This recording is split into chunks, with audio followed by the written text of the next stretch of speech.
Hello. Good evening. This is St. Peter's in Hove. I'm Father Alexander, and welcome to our final step in our journey to the first book of Samuel, rather, the first book of Samuel, which we're going to finish off what the first book of Samuel has to say.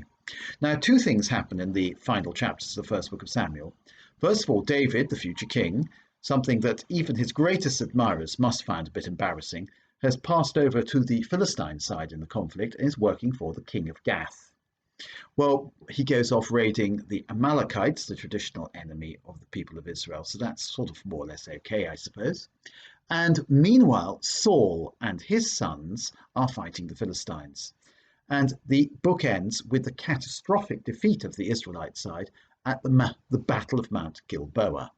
And this is a chronicle of a defeat foretold, because the night before the battle, King Saul goes to seek out the witch of Endor. Now, this is in chapter 28. Now, Samuel was dead, so meanwhile the Philistines had mustered and come and pitched camp at Shunem. This is chapter 28. For Saul mustered all Israel and they encamped at Gilboa. When Saul saw the Philistine camp, he was afraid and his heart trembled violently.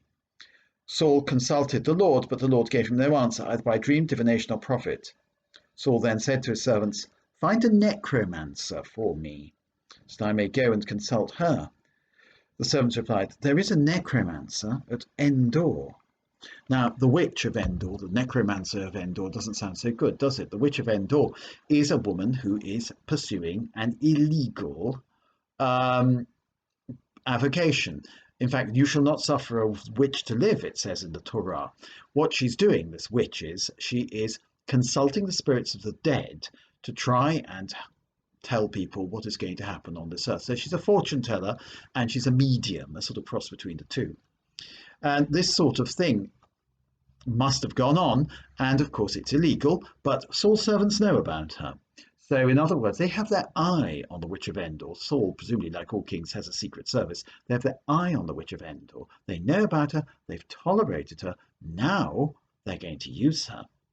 Anyway, the witch of Endor, being a person with second sight, if twigs that these people who ride through the night to come and see her in disguise, she says, "You are Saul," she says. "Have you laid a trap so that you want to put me to death?" And he said, I swear by God, I won't put you to death. And of course, he's saying, carry on with this thing that God has condemned, and I swear to you by God that I will not punish you for the thing that you are condemned for by the same God. Now, that is extremely incoherent. Now, so what we see in Saul is somebody who does not follow the Lord wholeheartedly, but rather somebody who is using pagan means to try and discern the future, to try and work out his path. He doesn't have faith in the Lord to work out his path. He has fallen into fear and trembling. Saul knows he's going to be defeated by the Philistines. He can feel it. And it's a self-fulfilling prophecy. If you feel you're going to be defeated, you will be defeated. Anyway, the ghost of Samuel comes up. Now, whether this really is Samuel or not is a bit vague, I think. I think in the passage it's clear that it is Samuel, but whether we have to believe it's Samuel or not, I don't know. Is this some sort of hallucination that Saul has? And Samuel, his great enemy, the man who made him king in the first place but then abandoned him, says, you tomorrow, you and your sons will be with me. So going to the witch of Endor is not a solution to Saul's problems, it just makes them worse. Saul now knows that he is destined to die tomorrow, and even worse, his three sons are going to die with him. And so Samuel, the man who made him king, is the man who curses him, the man who destroys him, and the man who now tells him he's destined for the underworld along with Samuel. Note well, Samuel is not in heaven, he is in Sheol, he is in the underworld, the place where all people go. Now, of course, our Jewish brethren in those days, our Israelite brethren, did not have a clear idea of the afterlife. The afterlife was just a shadowy simulacrum of the current life. The current life was the life, and Sheol was just sort of a shadowy sort of place where you had a sort of a shadowy sort of existence. So it's the shade of Samuel that comes up. It is the ghost of Samuel that comes up. It isn't Samuel as Samuel once was on the earth. It's just a pale image of Samuel. And next day, Saul too is not going to be a living, breathing human being. He's going to be a shadow. This is tragic, and then Saul, of course, falls on the ground in a faint, and Saul is in despair. They beg him to have something to eat and so on, and then he rides off into the darkness. They ate and then set off and left the same night, says verse 25, the final verse of chapter 28. This riding off into the night is very evocative. And then we take up the story again, chapter 31, what happens the next day, the Battle of Mount Gilboa, when the Israelites are annihilated. First verse, the Philistines gave battle to Israel, and the Israelites, fleeing from the Philistines, fell and were slaughtered on Mount Gilboa. The Philistines bore down on Saul and his sons, and they killed Jonathan, Abinadab, and Malchishua, Saul's sons. The fighting grew fiercer around Saul. The archers came at him, and he was severely wounded by the archers. Then Saul said to the armor-bearer, "Draw your sword and run me through with it."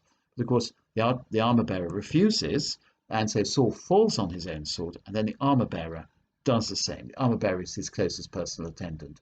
Seeing Saul dead, the armor-bearer sees no reason to live himself and kills himself. So this shows that Saul does evoke great loyalty from his servants even to the end. And Saul is, despite he's been a great warrior in his time, he dies in battle, and he dies in despair, yes, but not as a coward. His death is a brave one. And then what happens to, and then of course, he's brave, but some people are not so brave, because when the Israelites were on the other side of the Jordan, saw all that the Israelites had been routed, and that Saul and his sons were dead, they abandoned their towns and fled. So they don't come out of this particularly well, do they? And then of course, they take Saul's head. They go the next day to strip the bodies. They find Saul and his sons. They chop off Saul's head, and they sort of go on a triumphant tour of Philistia with the head. And the bodies of the Saul and his sons are exposed on the walls of the town of Beth Shean. But the inhabitants of Jabesh in Gilead, who are a bunch of foreigners, incidentally, Gilead, because they had been the ones who had been who had been looking after King David's family. They rescue the bodies of Saul, they cremate them, and then they bury their bones, which is an act of piety. They don't actually bury them in the Israelite way. They cremate them, which isn't the Israelite way of doing things. Then they took their bones and buried them under the tamarisk tree of Jabesh and fasted for 7 days. That final sentence has a wonderfully dead note to it. It has a wonderfully subdued quality to it. This is a tragedy, and Saul, even though Samuel didn't like him, and even, hang on a sec, even though God didn't like him, Saul is rather an admirable sort of person. I don't know about you, but I hope I've won you over to my view, which is that King Saul was a really good thing, and King Saul's sons were really nice people, and King Saul's wife and so on, and his daughters, as we'll later see. And that King Saul was a lovely sort of admirable sort of king. And King David, by contrast, whom God does like, the Israelites like, I don't like him that much myself.